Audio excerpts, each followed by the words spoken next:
l'humilité. Dites l'humilité. Après l'activité, c'est l'humilité. Deutéronome 8, versets 13 à 17. La Bible dit ceci. Lorsque tu verras multiplier ton gros et ton menu bétail, s'augmenter ton argent, ton or et s'accroître tout ce qui est à toi, prends garde que ton cœur ne s'enfle et que tu n'oublies l'Éternel, ton Dieu, qui t'a fait sortir du pays d'Égypte, de la maison de servitude, qui t'a fait marcher dans ce grand et affreux désert où il y a des serpents brûlants et des scorpions, dans des lieux arides et sans eau, et qui a fait jaillir pour toi de l'eau du rocher le plus dur et qui t'a fait manger dans le désert la manne inconnue à tes pères, afin de t'humilier et de t'éprouver pour te faire ensuite du bien. Garde-toi de dire en ton cœur, ma force et la puissance de ma main m'ont acquis ces richesses. Nous acclamons la parole du Seigneur.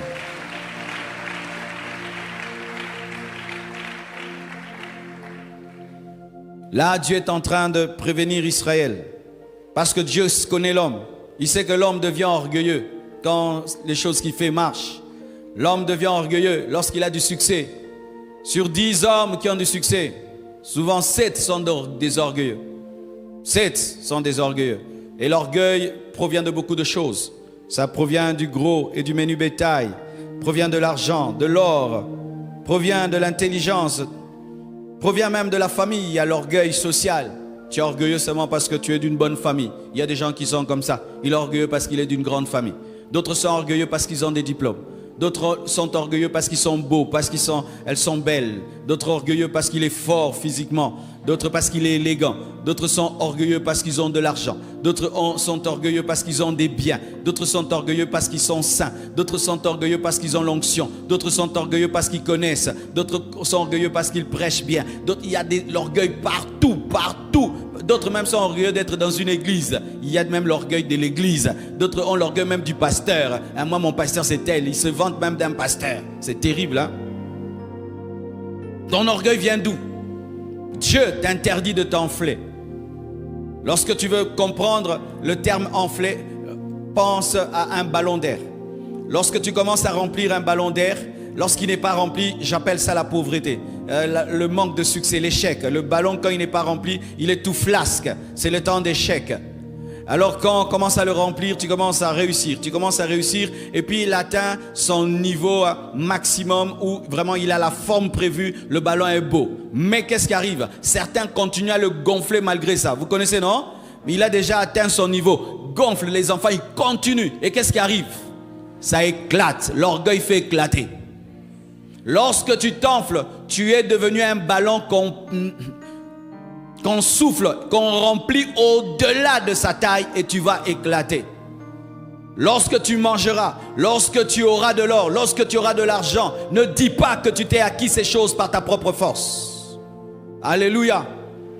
Notre orgueil vient de quoi? De penser que tu as réussi par toi-même. De penser que tu es grand par toi-même. De penser que tu es grand parce que tu es plus intelligent, plus courageux. Non, c'est la grâce de Dieu. Parce qu'il y a des gens qui travaillent plus que toi mais qui échouent. Il y a des gens qui ont étudié plus que toi mais qui n'ont pas ce que tu as. Il y a des personnes plus belles que toi mais qui ne sont pas mariées. Il y a des personnes plus fortes que toi, plus fortes que toi mais qui n'ont aucun travail. C'est la grâce de Dieu. Ne dis jamais que c'est ma force. Ne dis jamais que c'est mon intelligence, mais dis que c'est l'Éternel. Reconnaître que c'est Dieu qui t'a donné le succès, ça brise, ça humilie. Chaque fois qu'on m'a posé des questions sur mon ministère et que j'expliquais sans parler de la grâce de Dieu, de la faveur de Dieu, le Saint-Esprit m'a dit, ne témoigne plus jamais comme ça, c'est un mensonge. Ce n'est pas parce que tu as beaucoup prié, ce n'est pas parce que tu t'es sanctifié, je t'ai fait grâce, je t'ai fait grâce, je t'ai fait grâce. Il y a des pasteurs qui connaissent plus que toi et qui ont de l'onction plus que toi et qui prient plus que toi. Je leur ai pas donné ce que je t'ai donné, je t'ai fait grâce. C'est la grâce. Reconnaître la grâce, ça brise et ça empêche d'être orgueilleux.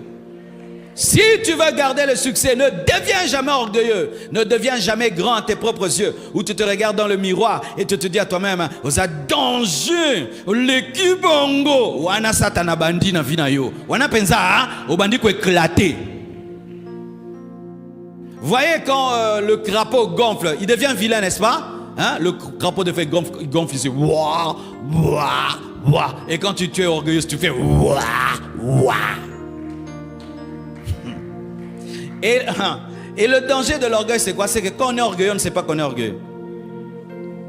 C'est pourquoi il faut dire à tes amis qui sont autour de toi, je suis orgueilleux ou humble. Il va te dire, yo, comment le lindo, comme insupportable. Oh, moi!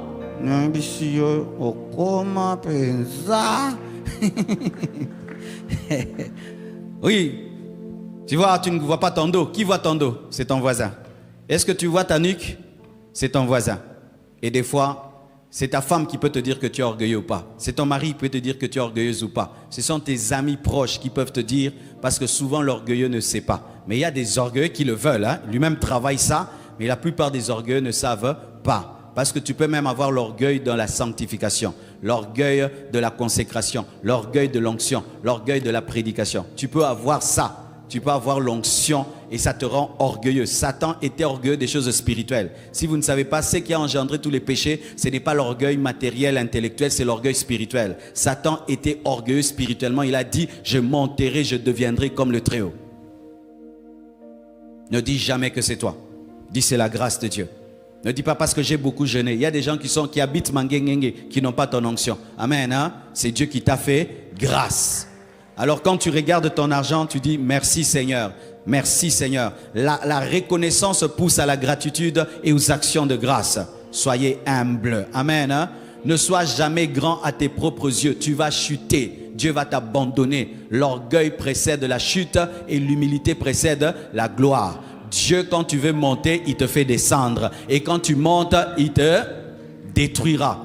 Ne soyez jamais comme les haricots pourris dans la casserole. Les haricots pourris montent toujours. Les bons haricots comestibles descendent. Soit les bons haricots qu'on peut manger descendent. Humilie-toi, Dieu va t'élever. Mais quand tu dis haricots pourris. Et vous savez, l'orgueil, c'est très vilain. Hein?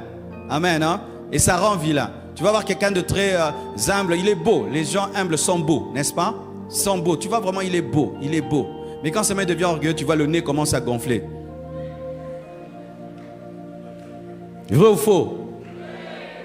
Ouais, l'orgueil fait grossir le nez. Je ne sais pas pourquoi. Quelle relation entre le nez et l'orgueil? On va comprendre ça un jour. Il a des yeux hautains, un visage hautain. Et aussi l'orgueil abîme la bouche.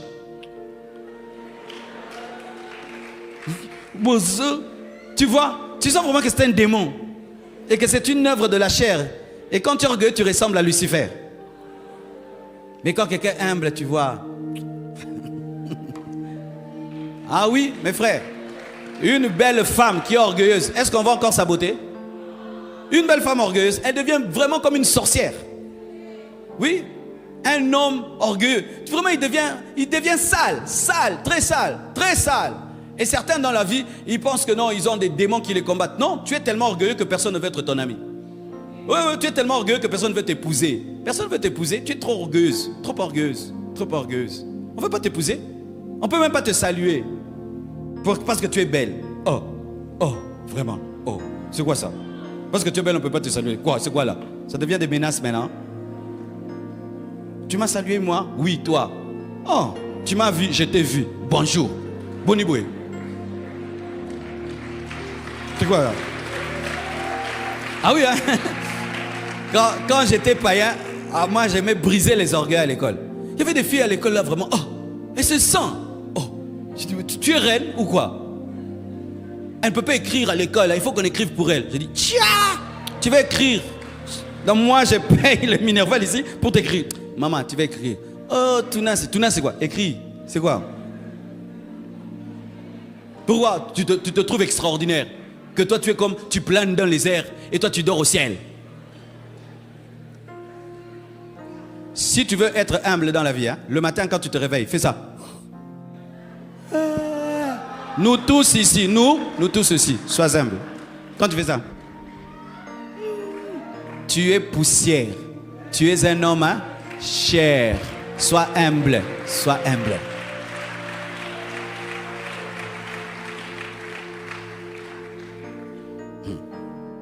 Quand je voulais me marier, j'avais rencontré une fille. C'était une fille des familles riches là. Ah, vraiment. Quand tu es riche, il faut briser tes enfants. Hein. Alors moi, j'étais pauvre, mais je l'aimais, je voulais l'épouser. Elle m'a traité selon ma pauvreté présente. Elle n'a pas vu ma gloire future. C'est ça les orgueilleux, ils ne voient jamais la gloire future des autres. Ils sont tellement aveuglés par ce qu'ils sont qu'ils ne voient pas la trajectoire de la vie des autres. Alors elle, je l'accompagne. Tu sens vraiment que quand elle vient te voir vraiment, quoi, c'est comme si elle te fait grâce. Elle s'assied sur ta chaise vraiment en mode je fais quoi ici? Elle ne peut pas boire, elle ne peut rien toucher. Ah, j'en avais jusque là. J'ai dit non, cette fille est orgueilleuse, elle va détruire mon ministère. Maman, viens, je t'accompagne, rentre chez vous. Et puis je l'accompagne. Et même ton argent, elle ne peut pas prendre. Pourquoi? C'est l'argent des offrandes. Ouais, je ne peux pas épouser un homme de Dieu, je vais vivre des offrandes. Et si tu épouses quelqu'un qui travaille à Pain Victoire, tu vas vivre du pain. Et si tu épouses un professeur, tu vas vivre de l'argent des élèves. Mais c'est ça, non? Des gens vraiment qui complexent des fois les hommes de Dieu. Oh, vraiment. L'ouvrier mérite son salaire. Celui qui prêche l'évangile vit de l'évangile. Je suis fier de ça. Et l'avocat vit de quoi? Des problèmes des gens. S'il n'y a pas de problème, il va vivre. Alors ce jour-là, je la mets dans la voiture. Quand je la mets dans la voiture, je prends l'argent. Je donne au taxi, je dis, mets dans l'orgueil. Et je peux même dire le futur, hein, dans les futurs. Dans les futurs. Quelqu'un vient te voir, tu les regardes ici jusqu'en haut. Pourquoi tu es comme ça? Pourquoi vous regardez les gens comme ça? Pourquoi tu regardes les gens comme ça? Les gens voient comment tu regardes, hein? C'est pourquoi tu n'as pas de grandes relations. Faites très attention, soyez humble. Ce n'est pas parce que tu as que les autres n'auront pas. Ce n'est pas parce que tu es arrivé que les autres ne monteront pas. Soyez humble. L'homme qui hier avait battu le record, aujourd'hui son record c'est rien du tout. Il y a eu des nouveaux champions et des nouveaux champions. Hier, les gens qui étaient riches, aujourd'hui, hein, il y a Elon Musk. Amen. Hein? On disait Bill Gates, maintenant c'est Elon Musk. Et puis ce sera. Soyez humble. Hier on parlait de Paul, aujourd'hui on parle de Marcelo. Soyez humble. Et demain on va parler de toi. Je dois être humble. Je dois être humble. Soyez humble. Arrêtez ces choses-là, de regarder les gens de la plante de pied, de les juger. Tu as un diplôme ou pas? Faites très attention. Il a laissé une voiture comment dehors? Faites attention. Ne juge pas les gens selon leur apparence. Il se peut que c'est David. Pour l'instant, c'est un berger. Demain, ça va devenir un roi. Faites très attention. Dans cette église, il y a des gens qui sont venus dans la faiblesse, mais aujourd'hui qui sont une grande bénédiction pour cette église. Hein. Et une grande bénédiction. Mais hier, ils ne pouvaient même pas donner 10 $, hein, ni 5 $. On les a traités avec honneur. On les a traités avec respect. Dieu les a bénis. Aujourd'hui, ils sont en train de soutenir ce ministère. Soyez humbles. Ne parle jamais à quelqu'un comme s'il ne mérite pas ta présence. Fais vite, fais vite, fais vite, fais vite. Eh Dieu, tu es Dieu. Même Dieu donne le temps aux gens. Toi non, sans bang. Et ces choses-là, tu es en train de parler à quelqu'un, toi tu regardes ailleurs. Tu regardes ailleurs. Hein, tu disais, hein, parle et je t'écoute. Ne faites jamais ça. Tu ne connais pas. Dieu qui voit va t'abaisser. Les hommes qui respectent les hommes, Dieu les élève parmi les hommes. Les hommes qui respectent les hommes, Dieu les élève parmi les hommes.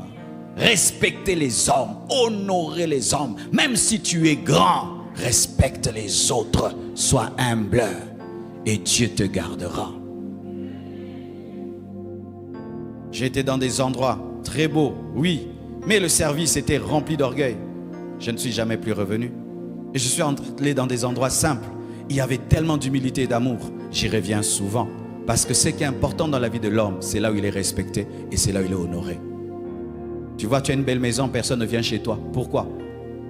Mais on va chez ton frère là qui est pauvre, hein? Tout le monde va là-bas, parce que là-bas les gens se sentent honorés. Mais chez toi qui as tout, personne ne vient. Parce que quand on vient chez toi, tu regardes même comment les gens mangent.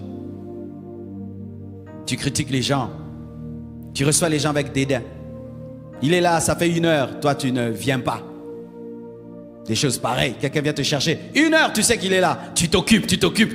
Lui doit rester là, quoi. Et il doit dormir sur la chaise en t'attendant. Ne faites pas ça. Tu vas descendre. Tu vas descendre, frère.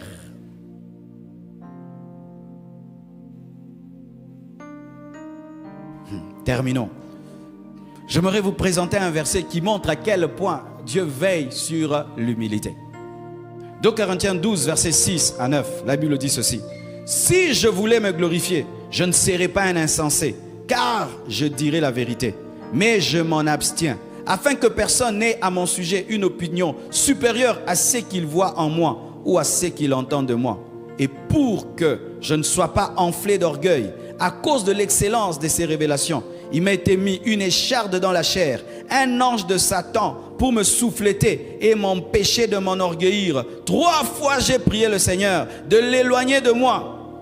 Et il m'a dit, ma grâce te suffit, car ma puissance s'accomplit dans la faiblesse. Je me glorifierai donc bien plus volontiers dans mes faiblesses, afin que la puissance de Christ repose sur moi. Acclamons la parole du Seigneur.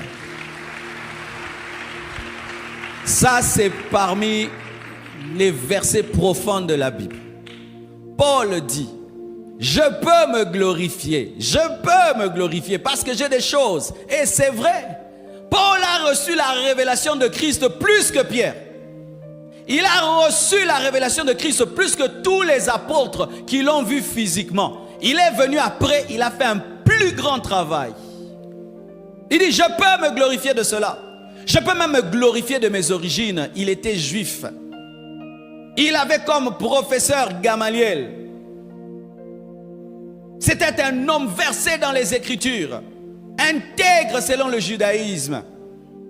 Mais il dit que Dieu, pour m'empêcher de m'enorgueillir, à cause de l'excellence des révélations que j'ai reçues, Dieu ne voulant pas que Paul soit orgueilleux, qu'est-ce qu'il a fait? Il a mis dans sa chair un démon. C'est écrit, hein? Moi j'aime lire la Bible telle qu'elle est d'abord, avant de commencer à extrapoler. Un esprit méchant, un ange de Satan, a été mis pas dans l'esprit de Paul, ni dans l'âme, dans le corps, pour le souffléter. Souffléter, le terme c'est quoi? Le faire souffrir, c'est-à-dire lui donner des petits coups qui le font souffrir, afin qu'il puisse être humble. Et les interprétations sont diverses à ce sujet. Certains disent que c'était une maladie, que Paul avait une bosse. D'autres disent qu'il avait un problème des yeux. Mais il n'y a pas trop de précision. Mais la précision que nous avons, c'est que Dieu permettait au diable de déranger le corps de Paul. C'est ça. Même si ça te dérange, c'est écrit. Lui-même en parle. C'est-à-dire quand il faisait des miracles, il prêchait et qu'il avait des douleurs dans le corps, ça l'humiliait. C'était ça. Vous imaginez, Dieu accepte, permet à un démon de toucher son serviteur parce qu'il ne veut pas qu'il soit orgueilleux. Parce qu'il se souvient de ce que Moïse a fait. Moïse a frappé le rocher au lieu de parler. Et Dieu a dit, tu n'entres pas. C'était l'orgueil aussi. Il se souvient de la rébellion de Lucifer. Et il a permis au diable de déranger le corps de Paul pour qu'il ne devienne pas orgueilleux. C'est-à-dire quoi? Si cet esprit ne dérangeait pas Paul, il allait être orgueilleux. Oui, c'était comme un frein. Un frein. Un frein. Ce n'est pas que Dieu va t'envoyer cela. Mais qu'est-ce qui arrive des fois? C'est que lorsque Dieu voit qu'il t'a beaucoup donné et cela peut t'amener de l'orgueil, il va t'humilier dans un domaine de ta vie. C'est quand tu vois un grand prédicateur, mais lui-même n'a pas d'enfant. Tu vois un grand prédicateur, il fait marcher les paralytiques, lui-même porte les lunettes. Un grand Moïse, lui-même bégaye. Comme ça te garde dans l'humilité. Lorsque Dieu voit que tu risques de t'enorgueillir, il peut créer dans ta vie un problème qui t'humilie. Ou tu dis, je suis un homme. Parce que si tu étais Dieu, toi-même, tu allais résoudre ton propre problème. Alléluia. Frère, Dieu n'aime pas l'orgueil, mes frères. Dieu n'aime pas l'orgueil. Et toi, peut-être, tu n'as pas encore discerné la chose que Dieu a établie dans ta vie pour te garder humble. Il se peut qu'il y a quelque chose dans ta vie où Dieu sent que tu es très orgueilleux, il met un problème dans ta vie. Que ce soit là où tu pleures toi aussi, là où tu cries toi aussi. Et il a prié 3 fois et Dieu a dit, je n'enlève pas, ma grâce te suffit. Au Tigala Bongo. C'est-à-dire que Paul est mort avec ce problème-là. Dieu ne l'a jamais résolu. Parce que c'était important. Lorsque tu as une Ferrari qui va vite, il faut avoir des bons freins. C'était le frein. Certains, ils disent, moi aussi Dieu m'a mis un ange. C'est souvent quand la dimension spirituelle est tellement élevée que tu peux devenir un Dieu. Vous voyez, il y a des hommes qui sont devenus dieux, qui ont créé même des religions. Paul pouvait créer une religion, mes frères. Mais Dieu voyant le bagage qu'il lui a donné et le danger qu'il courait, Dieu l'a brisé en créant ce problème-là. Pour te dire, frère, quand tu joues à l'orgueilleux, à parler comme un orgueilleux, à marcher comme un orgueilleux, à réagir comme un orgueilleux, à t'enfler de ce que Dieu t'a donné par grâce, ce que Dieu a fait dans ta vie par grâce, tu es en train de chercher dans ta vie un problème qui va t'humilier.